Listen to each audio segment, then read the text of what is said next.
So this video is kind of going all over the different directions and kind of a this or that. I don't even know if it's a this or that. It's just a vlog type of video for off-grid living. So as you may be aware, there used to be a truck camper sitting here it was a homemade truck camper, and it started falling down. We had way too much weight in batteries on the overhang, and so it started to collapse. There was nothing wrong with it other than that. We used it to travel all over the country. I don't know, 2 or 3 years. I can't remember how long. So we set it here. We lived in it almost a year here while we built the tiny house up there. And then we used it as a shed, and we used it to bring chicks up. You know, we put them in there at night. Had an air conditioning in it. So at nighttime, the truck camper would get pretty warm. So at nighttime, just for an hour or two, we'd use that air conditioner to cool it off so the chicks wouldn't get too hot in it. But as it was starting to break because it had too many batteries in it, we decided to go ahead and take it down. So here's the final patch of it. This is where it sat. We finally got everything cleaned up and scraped up and into the truck and taken into town and dumped off. We had 2 barrels over here. I got those out of here.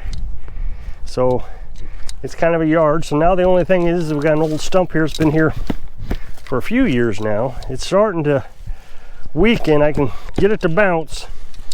So it'd probably break loose in another year or 2. Of course, I could just take a Sawzall and cut around it. Probably get it up in no hurry. I might do that. I just bought a bunch of Sawzall blades, so I might do that. And that way everything's easy to mow. It was getting kind of complicated to mow around here. Everything was getting squeezed in. Got one of the burn barrels that had collapsed. We got it taken out of here. So starting to get some progress. I got solar panels back down off the roof and organized for summertime use. As you know, I try to keep the solar panels on the ground in the summertime because when they get too hot, they start to reduce the voltage that they produce.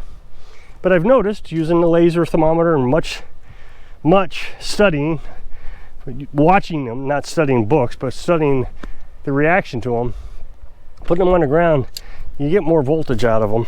Kind of getting the place cleaned up. I know a lot of people seem to think that you got to get this place cleaned up overnight, but this thing was an absolute trash pit, and we're getting there. It's getting there. I still got to, that's the windows that were in the truck camper. I got to get those tore apart. I just can't seem to convince myself to throw them away. One of them actually broke while we were on the road, so we took a piece of plexiglass and fixed it. Not sure which one is the plexiglass, but one of them's the plexiglass. Today, Carolyn did something absolutely, I mean, I just can't believe it. What was she thinking? She came down here, and I thought she was in the camper. Let me explain some things. I know the camper's in a way, everything's much different nowadays. So we got a camper here, but let's pretend the camper wasn't here. When we first got on the place, this was just completely overgrown. And there's a walnut tree here that is kind of our reference point. And you can see that vines still try to grow up it. Carolyn has spent an enormous amount of time trying to get the vines off of it. I mean, she's done a really good job. This thing was just wrapped in vines. You can still see some vines. And we burned them, and you know, poison ivy everywhere. But this was all outlined in fence. Broken down fence. It was, I wish I could show you how terrible it was. I burned this. I made a rocket stove out of it and got most of it to burn, but the little piece hung in there. So we only had this little path to go down into the truck camper. Everything was overgrown. I mean, everything. So that's all we had was this little path. And so again, Carolyn would come out here every now and then. I mean, we all had our chores, so I say Carolyn, I would try to give her credit where credit's due. And she really cleaned up this area here. It was just completely overgrown. And that fence, everything was on it. There was fence everywhere here, everywhere. And it was all laid down. You couldn't have put a mower through here. We took a little sickle blade and sickle blade this whole place. Eventually we bought a push mower. I figured if I broke a push mower, it wouldn't be quite as catastrophic as a riding mower. So bought a push mower after we sickle blade the whole place and mowed it with that. And I bent blades. I would bend them back, and I've replaced 2 on that push mower. Then here there was an outhouse. I think it was an outhouse, and it had collapsed. And the reason I think it was an outhouse is somewhere around here, I don't know where it's at right now, there's a small hole, maybe that big, in the ground. And you take a flashlight and there's water in it. So it tells me that there's a tank down there that's been covered up. And so I just assume this is an outhouse, but it had fallen down. And I know that part of this would have been up to here because it was underneath the power line, which was pretty important to this conversation. The reason that's important is because I eventually tried to burn it. I burned it down. Well, I mean, it was already down. I just burned it. And I had to be careful. Remember, we had a generator running the well. That's all we had.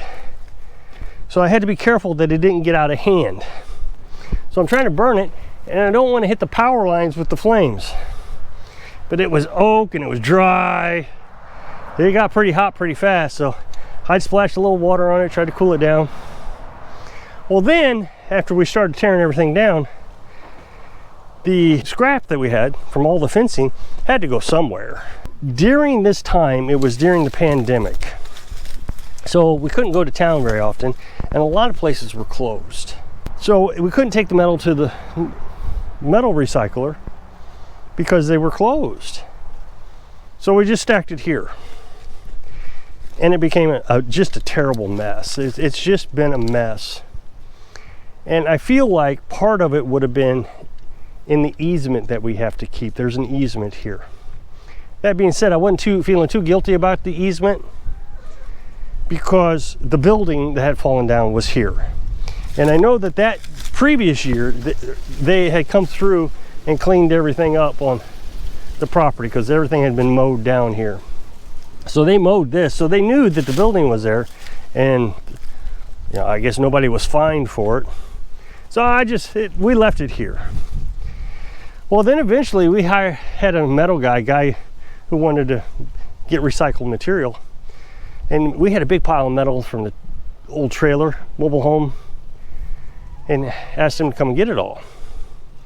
So he came and got all the easy stuff, the stuff that was easy to get to. But when I told him he can have this, oh no, we don't want to have that. That's too hard to get to.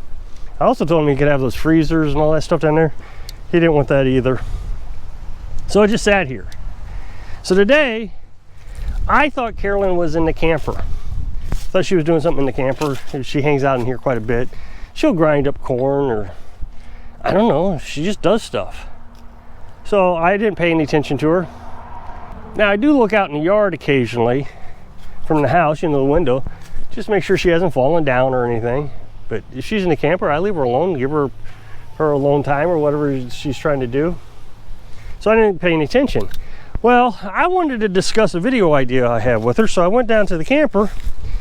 She wasn't in the camper, so I started looking for her because obviously there's something wrong. I walked around here because I heard a noise, and she had 90% of this cleaned up and put into a pile that it wasn't that hard to deal with. So I put it in the wagon, the lawnmower wagon here, took it up to the truck, and we took it into town and got rid of it.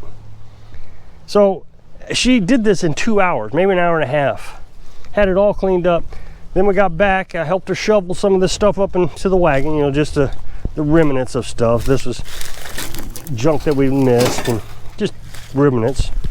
So we got all that scraped up. So it's all clean. She has done a fantastic job in the last couple days, just kind of cleaning the place up. She's got this idea. Obviously, this last winter, we took her to the emergency room. She had some issues. And she feels like that when she's getting out here to exercise a little bit, that the issues are not as severe as they have been. So that's great. Now, something I did want to talk to you about, kind of the lesson of the day. A lot of homesteaders will tell you you need one of those four-wheel drive side-by-side vehicles if you have an acre and a half or more. Well, I have an acre and a half and I don't have one of those expensive side-by-sides, but I do have this. Now when I bought it, I had a lot of people tell me that I didn't need it.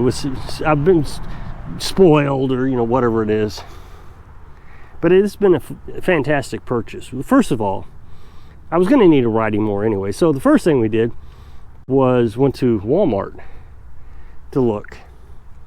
And then, we were just shopping around for riding mowers, trying to find a cheap one. And this one is the cheapest John Deere at Home Depot. But it does have a hydrostatic drive, which is the first year they did this to the cheapest model, the S100. This has been a fantastic mower. I know it's John Deere, but it was the cheapest one, so I wasn't expecting much. It's been absolutely fantastic. I think this is what, the third or fourth year that we've had it. But the battery is original, and I don't do anything special with the battery. I used to have a riding mower. It was an old Murray from Walmart. I had it for 10 years, but man, it wouldn't start in the winter time. The battery was always dead. I'd always have to replace it every year. This year I decided to go ahead and charge it up before I started, but it didn't need charged. It was fine. It was pricey, I guess, but no more pricey than what was going on at Walmart. Parts are easy to find.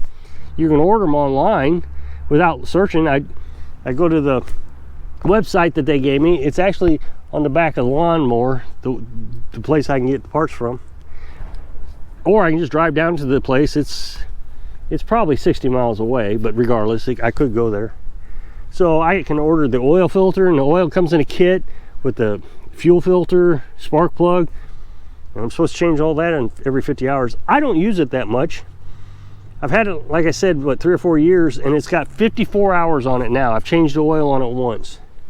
Now, I know people will tell me you need to change it every year, but I just don't agree with that. All that being said, when we got it here, I couldn't use it. It just would not do anything around here. It was junk. I get stuck. I mean, we live on this hill. I know that people say you can't see how bad this hill is. But if you were driving down the hill and needed to back up, you weren't going to back up. It would not move. Many times you try to drive up the hill and it wouldn't move. It just wouldn't go. It just would spin. So I bought these chains. Now, I had an option. I could buy those knobby tires, kind of like tractor tires, or I could buy these. And the tractor tires, don't quote me, I might be wrong, but if I recall, they were $100 a piece, which I was willing to pay for. But then I saw these and I thought maybe I'll give these a shot first. And I have not been stuck since.